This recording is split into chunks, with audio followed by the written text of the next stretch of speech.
Check, check, check, check, check, check, check. This is the Ross Grimsley Show, hosted by former Orioles and all-star pitcher Ross Grimsley and Stan the Fan Charles. The Ross Grimsley Show is brought to you by Sliders. Stop by Sliders, Baltimore's favorite local sports bar, to watch all of the big games. Enjoy a fancy Clancy beer and their daily food specials. Welcome, everybody. Ross Grimsley here, joined by Stan the Fan and Kyle. Guys, how's everything going? Everything's going super. Feels like Christmas, doesn't it? Every day. No, especially today after the Orioles added a top maybe 20 prospect. Okay, yeah. Well, we got a lot to talk about. Before we get into talking about the body of the show today, I know it's the Ross Grimsley Show, but Kyle Ottenheimer just got back, and he's in one piece. I cannot believe it. From don't they call New Orleans Sin City? They call it the Big Easy. The Big Easy. Oh, okay. Well, you're looking good. You look like you're recovered. I didn't have a lot of sleep, but I had a lot of fun. So ultimately, I think that's a sign of a good trip. I'm not going to complain. That was a bachelor party with 19 people, correct? Indeed. It was like 4 or 5 of my really close friends and then some of his college friends as well. So you're getting married? No. Not that I know of. You don't want to join this? I got a few more years in me, I think. All right. Well, welcome I got back. 47 of them. Welcome back. Much appreciated. So what are we talking about today, we got the draft, obviously, and talk a little bit about the Orioles. Of course, they're a 6-game road trip in Texas with the Rangers and the Astros. We got my time I spent down a couple hours in the Giants dressing room talking to some friends, and we can talk a little bit about that. They call it the dressing room or the locker room? Locker room, dressing room, whatever. It is more where the coaches are. There's coaches. It's really more like a dressing room. I walked in there, and not only was there, I mean, they have an area set up. You walk through, you've been in the visiting clubhouse, you walk through, there's the coach's room on the left, and the manager's office, and then the clubby Tyler. He's on the Jimmy. right side, Jimmy. And then you walk a little bit farther, not much, and you got about 3 guys with 10 computers printing out stuff right and left. And really? Oh yeah, it's one little area there. They had 3 guys. How old are they? Like 24 years 24, old? 24, yeah. Right. And they're running the show. They're running the show, bringing all this information to guys, and these guys are. That was like pre-game reports and stuff like that? No, it's the analytic end of it. But I mean, what is it, matchups, or is it stuff about, like, them? We'll get into it later. Okay. Well, we'll get through that stuff, but I got a whole list of stuff. I was amazed, and these guys were just looking at me like, you got to be kidding me. So now you played in the big leagues for what, 17, 18 years? 12. 12 years, all right. But you've been around baseball for a long time. 63 of my 69 years. What caused the change from the coaches being in the locker room? Was it management? In other words, that the coaches are part of management? Is that what changed that? Because in my day, when I first started doing radio, Ralph Rowe and Jimmy Fry and Elrod Hendrick, they were in. Yes, they were. They dressed with the players. Yeah. So why did that change? Yeah, I think it was well, first of all, Memorial Stadium, you didn't have all the extra rooms. Right. Now, I know in Cincinnati we had, when I was there, Sparky had an office. All the other coaches, they had their own office. So that I think the older stadiums, I mean, you go to Wrigley Field, they didn't even have air conditioning when I was there. Right. Imagine how bad that was. But they only play day games too. Only day games. Yeah, you could go out twice. Go out to cool off. You go out for happy hour, and then you go out again at 9 or 10, and then get up at 7 to go out to the ballpark at 8.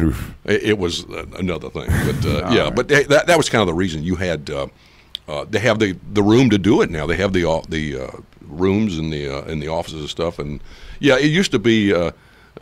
I remember it like it was yesterday with Elrod, Bamberger, sure, George Staller, these guys right next to you. Billy Hunter, yeah. Billy Hunter he plays golf every Wednesday. Yeah, out at Fox Hollow. God bless him. I hope I'm able to do that. I didn't mean to digress. It just seemed it's interesting that changed, and it was something. There was more of a camaraderie, I think, back in those days between coach and player, and player. Yeah. Now it's a little bit where everybody kind of goes their own way, but yeah, it was, and you got to know. You knew a little bit about everybody. Some things you didn't want to know, some things you did.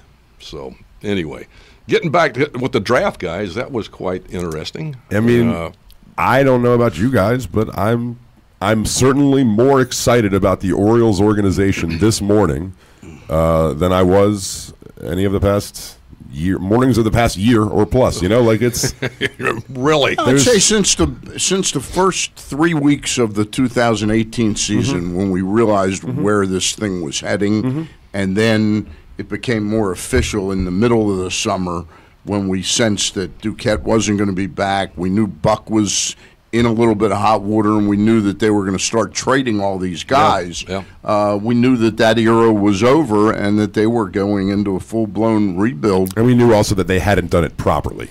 Correct. Yeah. If you're going to tear it down, you got to really tear it down. Did you have any preference between the Witt kid and Rutschman? I would. Well, you couldn't go wrong with either one. Yeah. So that needs to be said loud. Yeah, you couldn't go wrong with either guy. I mean, you want to, when you draft, when you start teams, you want to be strong up the middle, catching, shortstop, second base, pitching, center field. That's where you go. So I mean, like I said, they couldn't go wrong either way. I liked Witt because he's a high school kid, and he has a bloodline with his dad. Sure. And that's really important, I think. Not to sell the guy. So you think it's super important for it to specifically have been a major league bloodline? Because the bloodline, the Rutschman bloodline is certainly strong in his own right. Sure. And like I said, you can't go wrong either way here. And Rutschman, I hear, can play first base, which is great. Witt, if it doesn't work out at shortstop, usually your shortstop's your best player on the team. Right. High school, college, your most He's athletic. your best athlete. He can play anywhere on the infield probably. Might even be able to play the outfield. A lot of shortstops move to center. Well, they can do that. Right. Or they can move to second. I mean, years ago with the Giants, I was talking to B.J. Surhoff here, and he goes, where do you get all the shortstops? Well, Latin America. No, you don't, because the Giants had three that they drafted, three top great fielding shortstops that eventually played other positions. Crawford was a guy that stayed, but you had other guys that played, so they can play pretty well anywhere, and that's what you want. That's possibly what could happen to Witt. Again, he's going to play a lot more games during the season than he'll play 155 to 160, whereas Rutschman is 120 to 130. I found it really interesting, the thing that Michael Elias said, and now it could be lip service, right? But after they drafted Rutschman, they said, we have to think long and hard, like with how good we think his bat could be, how long we want him to be catching for. Now, whether that means they are going to DH him when he's not catching, like whether they just need to have the bat in the lineup at all times, it's interesting. I mean, this guy and the two guys comparison, I've heard he's Manny Machado stuff plus better attitude. And can develop into something could really be special. Johnny Hustle. That could be his cup of tea. Yeah, but the catcher compared him to Johnny Bench. I'm telling you. In all the years, 47 years, catcher you saw. I have never seen anybody throw like that. Yeah. And just command a game like they say this kid can do this. So, wow, if he's a Johnny Bench type guy, then you compare the other, Witt to A-Rod. Sure. I mean, they made that comparison, and they're not. I'm like, boy, you hope he's like that. So then in baseball history, you being a baseball historian of sorts, would you rather have, to start your organization, would you rather have Johnny Bench or would you rather have A-Rod? Or Johnny Bench. Absolutely. I mean, because I mean, attitude aside, right? That's what attitude and cheating aside. Well, I mean, I don't even take that into consideration. But I know Johnny Bench, and I know what he brought to the team. I know Rose, what he brought to the team. I know what certain guys bring, and catchers specifically. Well, yeah, absolutely. I mean, he's running the whole show, basically. And one good thing that Bench or any of the catchers we had back then, they let you call your own game. He put it down. If I didn't want to throw it, I shook my head. But I knew that before I got into baseball because my father was around. He played for 16 years in the minor. I was around that, and if you're around, you get little extra things that normal other guys don't get. The big crowds weren't a big deal. I learned how to concentrate. I knew how to do some of this stuff before. That's the bloodline that I get in. Not that other guys can't do that. They do. But that's something that I had that a lot of people didn't when I was there. By the way, speaking of bloodline, Randy Rutschman will join us on Glenn Clark Radio today, this morning. Yes. Oh, great! Now that's his father. It is. Yeah. Yes. Okay. He's a renowned catching coach, amateur catching coach in the nation. Yeah. So I want to get to that catching thing because I don't want to take any of the excitement away from drafting arguably the number one player. Right. We drafted him number one, but with Bench, refresh our memories on length of career. And was it the totality of catching that took it out of Johnny Bench, or was it the hands getting hit and that affecting hitting as well? His hands never – he just knew how to do it. I mean, there was a thing on the MLB today about him showing how to get a ball out of your glove, how he blocked the plate. Right. I mean, he left it open so the guy would slide, then he blocked it. Right. Basically what they do now. Yeah. So he was ahead of the curve on that. So that, but Bench, I mean, he played first base, he played third base. I mean, you're catching Cincinnati in the heat on the AstroTurf and going on the AstroTurf. I can walk on the AstroTurf now. My knees bark just right out of the gate. But so when he lands in the major leagues in, say, 2 years, okay, is he a guy you want catching 140 times, or is it more like 120? I'm hearing a lot of 120 thrown out, and I think there's a big difference between 120, 160, and I 140. think also, even further than that, how do you define rest? Yeah. Right, like, and that's something that's very important in this day and age. I mean, guys, Brooks Robinson played 150-something games at 37, 38 years old. Right. And I'm going, wow. You know, Ernie Banks, I can go back. But it's now there's such an emphasis on strength and conditioning and doing all this stuff that, I mean, a lot of teams have sleep rooms. So you're getting up early in the morning, going to the ballpark at noon. Now, I know in the minor leagues it's earlier. And by the time they get back from working out and take a shower and eat, it's time to go to the ballpark. To go hit, early hitting, early field, all this other early stuff. Now it's a little bit more. You go to the weight room, you do your stuff there, then you take tosses off the, soft toss, then you hit off the tee, then you have early hitting, then you have early hitting on the field. I mean, by the time, it's way too much. And I've talked with different people, and we'll get into this a little bit later with the injuries and why so few high school pitchers were chosen. Well, I want to get into that, but I want to remind everybody that's watching or listening that you're listening to the Ross Grimsley Show or watching the Ross Grimsley Show broadcast live from the Live Casino Hotel Studio every Tuesday morning. And please, if you do stop by on Facebook Live, like the program and share the program and say something to us. And we'll give you a shout out and answer your question as well. We got Brett Blum is out there sort of monitoring the show and telling people a little bit about what we're going to talk about. There's no guests today on the show, so it's the three of us. Ross, I know one of the things that stood out like a sore thumb to you in this draft was the paucity, that's a shortage or lack of high school pitchers selected in the first 78 players. Yeah, I think the first pick was 18, and I forget who that was. That was the Cardinals Pittsburgh. or Pittsburgh? No, it was right, Pittsburgh, and then 24. And one of the things, a little over 10%, 11.5% pitchers were chosen. And one of the problems now, this is a velocity-oriented game now. Throw the ball as hard as you can, hit the ball as hard as you can, as far as you can. It's more of a slow pitch softball thing. But getting back to the pitchers, and one of the problems, and I looked this up, from 2011 to 2014, they took 47 high school pitchers in the first round. 51% of them never pitched in the big leagues. 40% of them had elbow or shoulder surgery. Now, that's then. And that's not to say, of course, that the college pitchers are not as susceptible to arm injuries, but what they are, and what I've seen and been documented, that with the radar gun now, everything is how hard can you throw. This is the colleges, the high schools. You got kids 12, 13, or 14 getting Tommy John surgery now. Their bodies aren't ready to throw 90-plus miles an hour until they have matured. The growth plates aren't even. I've heard stories of growth plates having problems with kids because they go to these different clinics and things for specifically velocity. they're not ready to do. That's like trying to teach a kid to throw a curveball. So do you think this is the last chance for college pitchers to be safer, in the sense that like they're the last generation who, when they were younger, when they were kids, weren't necessarily worried about driving up velocity at all times? That's the mindset now. I mean, the radar guns run, amateur sports and high school as well. They're trying to. I mean, the average major league pitcher is 93 miles an hour. You had from 2011 to 2018, major league teams took 40 high school pitchers as one of their top 30 picks in the draft.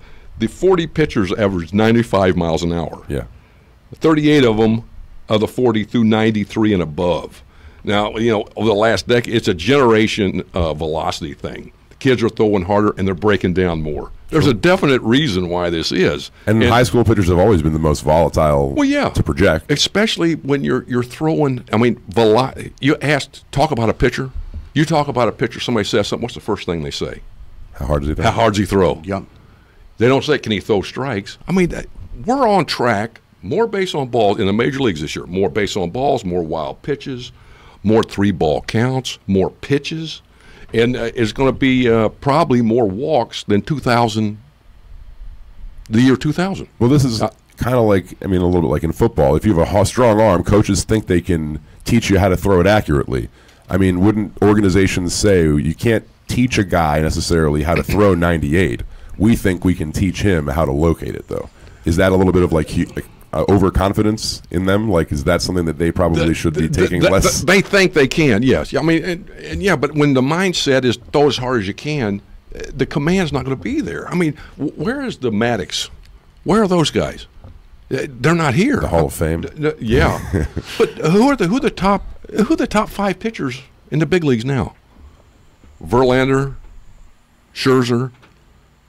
Kershaw when he's on. I mean, but he's Kershaw, he's a little bit beyond. You can't name 5. I mean, Snell's pretty great. Snell has been, I'm suddenly out of nowhere, Lucas Giolito looks like he has arrived. But there's, over 5 years or so, you can't think of guys. But this problem, elbow and shoulder surgeries from, it's just astronomical what's going on, even at the lower. And it's because the kids are being taught. You go specifically to these clinics and stuff, rear back and throw as hard as you can, because that's how you're going to get noticed. Well, it's in some of the players in the draft, they talk about how their inexperience is it's either a negative or a positive for some teams, right? If you play multiple sports, some teams would rather you play baseball year round and like make that all you're focused on. But then you hear scouts who say there's value to having played multiple sports. Absolutely. I mean, one of the things, and I talked to Bumgarner, and I talked to him for almost an hour. He was in the weight room riding the bike. So I go, do you run? Because we used to run a lot. I don't run at all anymore, do he goes, yeah, I run, but I'm out there. Not a lot of other people do. Right. Well, I'm going, this is like I said, this kid played in the wrong era. And I told him that. You should have been playing another. He goes, I know. But I asked him, I go, do any pitchers come up, young pitchers come up and ask you? He goes, no. They don't ask him. I'm going, well, they don't listen to a lot of Jim Palmer wanted to give a guy some advice. He puts his hands up. I got it. I got it. Well, this guy just got sent down from another. Got traded this year and went to another. I'm going, why would you not listen to these people? It is a time now. People want instant gratification, and there's a lot of technology. If you ain't got that, they're not going to listen. And I kind of saw that my last year coaching. Well, is that coming from them that are not going to listen to players, the young players, or is it coming from management sort of preaching to them, don't listen to that, listen to us? That's another point that you got people in the game now, baseball people, that are they're worried about losing their jobs. Well, scouts there's more unemployed scouts. 60 of them got let go, but you're getting major league quality guys that have a lot to offer, that they don't want them in the game. They're slowly weeding them out. And you got people in every organization that are baseball people that need these jobs, that some of them have kids that, that they need to, they're in it for the insurance, but basically, but they're so worried about if you balk or you at one of these analytical things, you show any negativity or you debate it, resist it, you're gone. Right. You are gone. This kind of goes back to the draft room or the think tank in the movie Moneyball. I know it was a book by Michael Lewis, but the portrayal of Billy Beane sort of preaching a new way of doing things and the resistance he got from his quote-unquote baseball people. Right. So that's very a much... lot of the stuff, I mean, not a lot, but some of the stuff in that movie is totally BS. ridiculous. Sure. Right. But because some of that highlights the difference. You will not walk around the clubhouse saying the stuff you do, right, and acting the way you do, and doing this, and it just didn't. And I don't think players will do is when you're losing that bad. They don't say a whole lot. You can't even find them. Right. They're somewhere else in the field or in the clubhouse. When you talk about like the people kind of weeding scouts out of the game, that's what's maybe most interesting, encouraging, whatever word you want to apply to the Orioles rebuild, is that Mike Elias, Sigma Idol, like the Houston Astros rebuild, what they're trying to do in Baltimore, has such a heavy focus on scouting. That he was saying how important Mike is it a is. Scout first. Well, he was a scout, exactly. It is for the people to have scouted, to have actually had that perspective. Have you read Astro Ball? I haven't got the chance to read it all. Read it because it's interesting, and the point that they try to blend the two together. You have so much information analytically that you just, it would just be mind-boggling and just paralysis by analysis. You would just there's just too much. I can bring you a copy. That'd be great. Sure. It's quite interesting. It tells a lot about everybody and what they're trying to do. And remember one thing, though. Even though Mike Elias is faithful to scouting, when the dollars and cents are shown to him, he will be just as cutthroat as he has to be if management really tells him, we don't have the money for these scouts. We got to put it into something else. I think speaking of dollars and cents, they didn't shy away from drafting talent yesterday in the top 3 picks. They were guys that were... They've got a hard pick at number 2. This kid's an Auburn recruit, Gunnar Henderson, the shortstop. Right. Your thoughts about when you have the guts to take a guy who's made a commitment to a major university. You hear about it a lot in the first round with the high school players that are committed. I know somebody's committed to Texas or something like that. Your thoughts on how risky that is? Well, it is. This is a big kid, 6'3", 6'4", 195, something like that. Possibly can get bigger, stronger, and be a third baseman. Right. Now, I don't. They like the bat most of all. He's a left-handed hitter, but a young kid. So you got to. He's 17. He's like particularly young for high schoolers. Shortstop, supposedly a good defensive player, which is a bonus right there. But supposedly a guy that, like you said, he's committed to Auburn. I think the slot is $1.7 million or 1.4 around there, something like that. So they wouldn't. I don't believe they would have taken him if they didn't think they'd be able to sign him. I would agree with that. At this point, they can't take a huge risk in that and just lose the pick and get another pick next year. Well, and they need to put. And you're looking at you didn't get the best shortstop, right? But maybe this guy is not far away. And again, he's high school.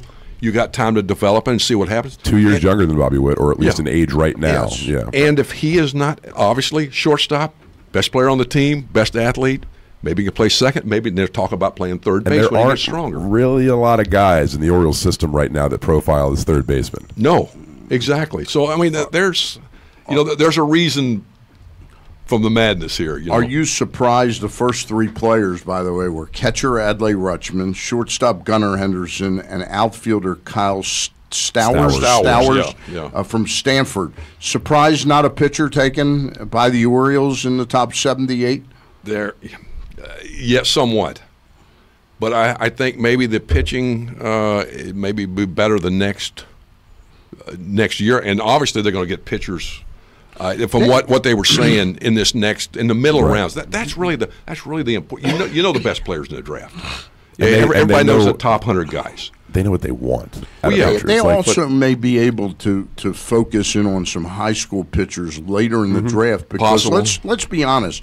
The one thing they do look like they have, and I'm not talking about tomorrow or next year, but it sounds like by 21, 22, they may have a sort of some of those guys should hit, right? Some of Zach Lothar, right. Hunter Harvey, Bauman, those guys, DL Hall, Wells, Keegan Aiken, Grayson all Rodriguez. you guys at the Grayson lower, Rodriguez, they have a lot of talent at the lower levels. But one of the things, and I know that what the Giants did, they would draft a lot of pitchers, right, and trade them for players. Yep. Because there's always a demand for pitcher, and you got to have in this organization here in Camden Yards to pitch here.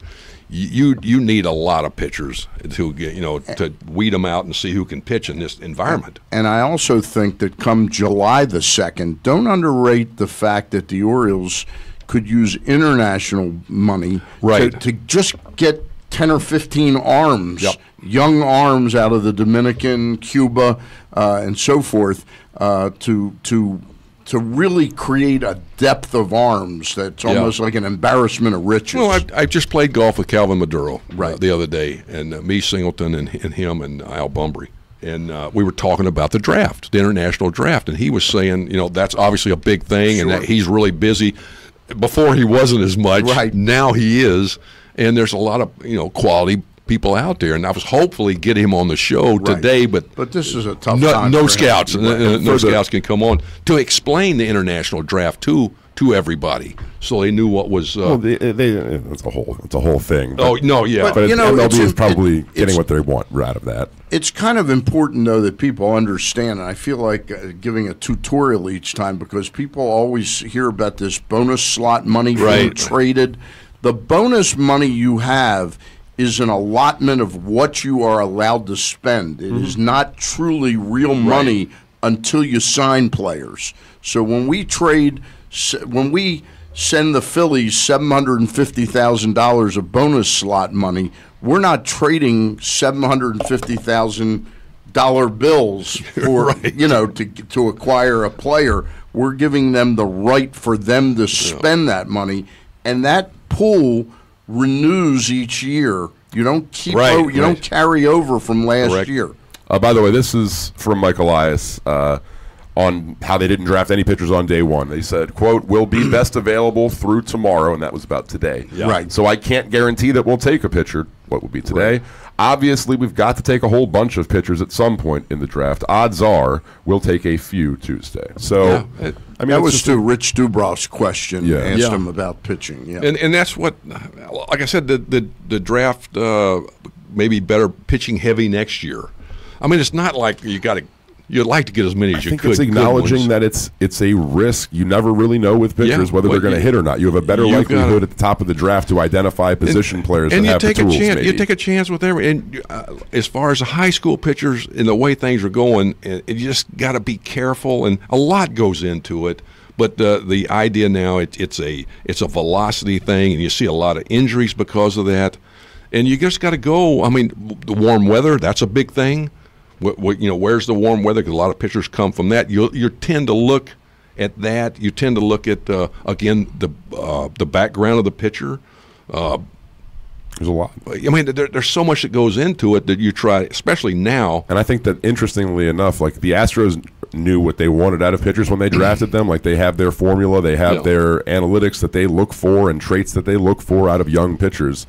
And I think Elias said as much. Like they know exactly what they want to identify in amateur pitchers because they think could succeed. So hopefully there's a better success rate. And you watch them. And one of the other things with now that a lot of young pitchers are being taught to throw the slider. Mm-hmm. There's not a lot of pitchers throwing the curveball. And you see a lot of it's a spin because of that, right? It really, and if it's throwing sliders, it affects your elbow if you throw it incorrectly, and you start doing it at a young age. You're turning instead of going through the ball, and you get. My elbow would be stiff and sore, for a couple different reasons. But throwing the slider can be really effective, especially young kids. And that's another reason. But the reason you would do it, right, is because for a batter, if you throw a really tight slider, right, the spin on the ball looks the same as a fastball. It looks a little bit better like than a curveball. Here's another one. I mean, with the radar gun, you have so much time to see the pitch and make see what it is, see the spin. Now the spin on a slider has goes. It breaks. A true slider breaks like a cutter breaks like that. Yeah. A slider breaks more like this. A curveball usually is like Right. that. Now it 12-6. variations. I mean, it can be a not 12-6. And a lot of guys do that. Bert Blyleven, which was Tillman had a Ken, good unbelievable. Ken McBride. Well, yeah. I mean, the great curveballers, it depends. Camilo Pasquale. But the problem, Cuellar. Yeah. I mean, here's guys. They don't teach that anymore because it's a hard pitch, but it's less effective, less damage on your arm if it's done correctly. We'll remind you that we're broadcasting from the live Casino Hotel studio. You're listening or watching the Ross Grimsley Show, and if you are joining us on Facebook Live, please get used to liking the show and sharing the show. Also send in your questions or comments, and we'll monitor them and get an answer to you as quickly as possible. Ross, the Orioles, a couple little new looks here again, where Stevie Wilkerson optioned out and Austin Wynn's optioned out. It looks like Chris Davis will be reactivated tonight. I'm a little bit surprised by the how quickly he's being reactivated, but I'm not that surprised that the Orioles want to take an up-close look at one of the hottest hitters in their organization, Chance Sisco. Exactly. I mean, here's a guy that hitting 289, 383. He's got 10 doubles, 10 home runs, 37 RBIs. He's been on ravaging fire. the ball. And he was hitting the ball in spring training. He was pulling the ball more, which was very impressive, and they were really wanted him to do that. One of the things that's concerning is throwing out base runners. He's 6 for 33. That's 18%. That has to get better. But you kind of saw that last year with him, and in his taking control of the game as a catcher. You want somebody that's more demonstrative than he is. Speak up, control, say things, and he's kind of a quiet guy. Very quiet. So now you get a number one catcher in the draft, where does that put him? Let's see what he can do. Here's your opportunity. He got sent down twice last year. He was 0 for 11 his last 5 games, 3 for 43 since June the 13th of last year. So he's a pretty good athlete, right? Like, it could just be a chance to see if the bat plays. I think they have to find out if the bat plays. From there, they can worry about whether he can ever catch or whether he just becomes a trade chip. Who knows? And that's what they're doing now. I mean, they're evaluating everything and everybody and seeing what we got and see where we need to go. And obviously, the catching is, I mean, when you get the best catcher in the draft, that's obvious. Best catcher in decades. Exactly. Right. So, it'll be interesting to see. I think they have an idea about wins. Wilkerson, I was kind of surprised because he can play just about anywhere, so they want him to keep playing. I mean, he's done a great job in the outfield. He can play anywhere. Look, teach him how to catch too. Getting Chris Davis back on the active roster was not going to be easy this time. I know talking to some people 12, 14 days ago that thought that the odd man out could have been Renato Nunez, and now he's on fire. He's on fire. Yeah. Rio Ruiz is a guy I thought could be. Somebody had to go if you're going to make room for Chris Davis, and at the same time, take a look at DJ Stewart. I'm reminded that we need to get a spot in for sliders before we get out of here. Not that the show's over just yet, but tell us a little bit about sliders. Exactly. It's Baltimore's favorite local sports bar. You can watch all the big games. You enjoy fancy Clancy beer and their daily food specials. Sliders located just 771 feet from home plate across from Camden Yards.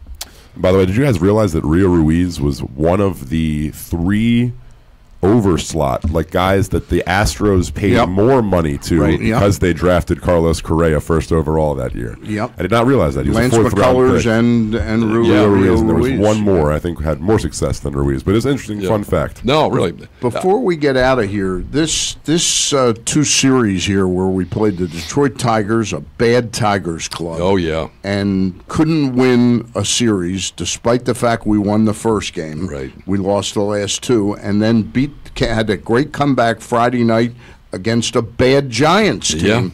And won 9-6 on Friday night, and really didn't sniff another victory. No, and they were struggling. The Giants are last in the league in hitting. Yeah, terrible. Pitching Both was the Tigers and the Giants. Really, the worst hitting teams. It just really struggled. But that kind of shows you what's going on here. I mean, the Giants swung the bat later on in the last couple games, hit some home runs. Crawford hit a couple of them. But yeah, that just tells you. that just kind of tells you the pitching situation, and we kind of knew that. And they try to put some Band-Aids on it because you have nobody to bring up. So you want to be competitive. That's the whole thing. And what do you got? 16, 17 teams in the big leagues that are rebuilding, basically, and winning is not as important to them as you would wish it would be. It sounds like I might be talking out both sides of my mouth about not picking pitchers early, because right now I'm going to ask you a question based on the fact it's quite clear that the fact that Dan Straley is still in this pitching staff and the fact that David Hess is still in the starting rotation is a sign that they have very little in the way of major league ready arms right now. Or that they have higher standards before they think that players are ready to come up. Because Keegan Aiken's leading, I think, the National League in strikeouts. No question about it, but I think they want him to finish his development. Yeah. That's going to be first and foremost with this group. I go back to Kevin Gausman, and I want to ask you a question. How much different would Kevin Gausman be today had he been with an Orioles organization that treated development like these guys are now? And maybe there's a lot less. There was a lot more to lose by having Gausman in the minor leagues 4 or 5 years ago. Yeah. But he never was forced to dominate at one level to get the graduation. Absolutely. I mean, he had things that he couldn't do consistently, and that's the reason he did what he did. Good stuff. I mean, he's at Atlanta now, a team that's a pretty good team, and he's got 2 wins. Yeah. No, I mean, and again, his makeup. He's kind of he's not a real kind of Gomer Pyle. He's I hate to say soft, but he's not a. He's not a guy with a guy on third, and you need to get a strikeout. No, or to make the big pitch. I mean, we got a lot of guys like that have trouble making the big pitch. It felt like he didn't lean on his changeup here as an out pitch. No. He had a changeup. He had a split. They were tremendous, but you never knew which one was going to come out, especially when the game was on the line. That's kind of the kind of guy he is. I saw scouting reports that he may be better at the back end of the bullpen. I've always felt that about him. He had an out pitch with the split. He threw 98 there. Exactly. Durability. But and the thing, and I've seen guys, we had a guy in Shreveport when I was at the Giants, he threw 100. Threw 101. It was legit 101 because the way they do the ball out of your hand now, and it's different. But the guys would wear him out. I mean, they're going to catch up to velocity. You talk about a way that the Atlanta Braves could reinvent their pitching staff right now. They could sign Keuchel, and turn Gausman into a late inning guy. You could see that. They'd probably be a lot better off. Right, and we're going to see probably some of those moves here with both those pitchers, Keuchel and Kimbrel. Before we get out of here and make way for the Glenn Clark radio show, which starts at 10 o'clock this morning, and we know that people are watching this on the archives, and they're going to go, what? It's starting. Tell us a little bit about your visit with Bruce Bochy. And what you found. We spent a couple hours down there. Retiring. He's retiring, and they did a nice thing out at the ballpark at Camden Yards for him. That was really special, I thought. But he's, he had some health issues. That's all taken care of. And I just think he's at the point now where I think you asked me about it. Would he want to go manage another team? They don't want to be with a rebuild, and they got a lot of older guys there with supposedly this rebuild with the Giants. It's not yet. But I think he's. You think he's done? The way the game is now, I just don't think he wants to do it. And talking to some other guys, managing is not something they want to do. Yeah. Just because of the way the game is now, and who controls it and who runs it. All right. But he's in good shape, and he's happy, ready to move on, I believe. All right. Ross, you'll be back next Tuesday. I'm going to have the day off next Tuesday. Kyle, anything else you want to promote right now on upcoming on the Glenn Clark radio go to New Orleans? Yeah, please. Can I go back? I hope to be back at some point. Kyle's going to be a spokesperson for the New Orleans tourism. There you go. We were supposed to chat yesterday, but we're going to catch up with Ben McDonald, obviously the other #1 overall pick in Orioles history. Great. Loved listening to him. Nobody doesn't, and he's got the dad of Adlai Rutschman, Randy Rutschman. Randy Rutschman will follow Stan the Fan. He'll join us as well for 5 words or less. That's all coming up at 10 a.m. Perfect. Yeah, all right. Again, we want to Ross, if you want to hang out, feel free. I might do that. We want to thank the folks from Live Casino Hotel Studio for sponsoring all of our podcasts and the studio. Also, stop by Sliders, Baltimore's favorite local sports bar. And last thing, Live Casino Hotel. They've got another great concert on the schedule. Get tickets now to see Boz Scaggs Out of the Blue Tour on Friday, June 28th. Tickets start at $45, include $10 in free slots play. Go to livecasinohotel.com now to get your tickets. For Ross Grimsley and Kyle Ottenheimer, I'm Stan the Fan. Enjoy the rest of your day. Absolutely.